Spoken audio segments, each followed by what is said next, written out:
Hello, boys and girls. Today we are going to be reading the story, What Will the Weather Be? This book is by Linda DeWitt and illustrated by Carolyn Kroll. Now, this book is a nonfiction book. It doesn't have real-life pictures, but it's about real-life things. And it's going to tell us about weather and what weather is like and how we can figure out what the weather might be tomorrow. So I believe you have this book, so you can go ahead and get it out and follow along with me.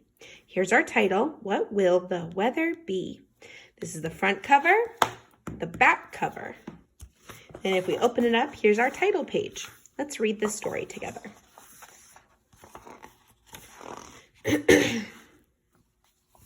The sky was gray and cloudy over Washington, D.C. on the morning of March 9th, 1999.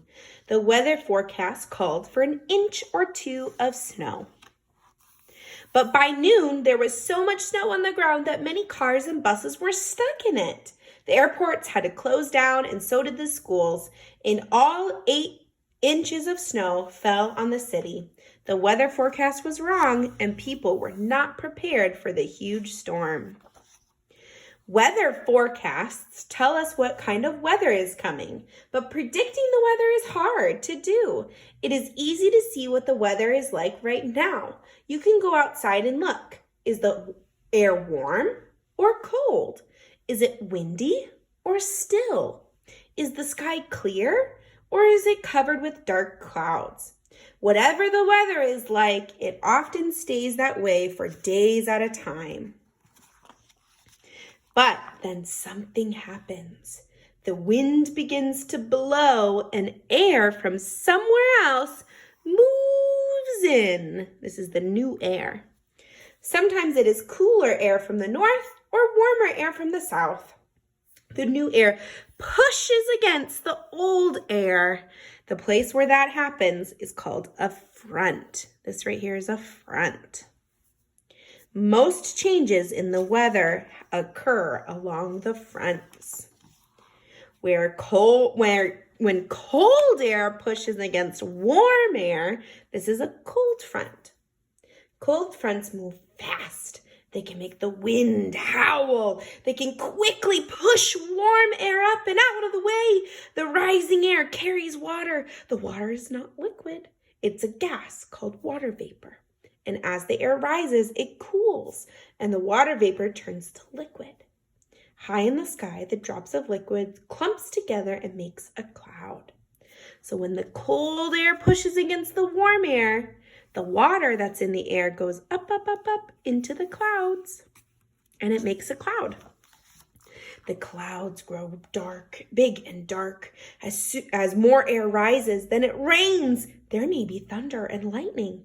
If it is cold enough, snow falls. It all happens very fast. Cold fronts cause sudden storms, but they usually do not last very long. After a cold front passes, the sky clears and the weather is colder. Where warm air pushes against cold air, a warm front forms. So now there's warm air against the cold air. Warm fronts move slow. They make the wind blow just a little bit and wispy clouds over the sky. There may be a light shower or may drizzle for a couple days. Warm fronts change the weather slowly, and after a warm front passes, the sky clears and the weather is warm. Meteorologists, people who study weather, try to predict where fronts will form. They measure the temperature of the air at different places around the earth, and they find out where the warm air is and where the cold air is. They watch to see where the air moves, and they measure how fast it goes. Meteorologists also measure the amount of water vapor or humidity in the air. Water vapor is what makes air feel damp or humid. Lots of water vapor rises from the ocean. That is why air along the coastline feels humid. Another thing that meteorologists measure is air pressure. Air has weight, and it presses on you and the earth. You cannot feel it because air inside your body pushes out.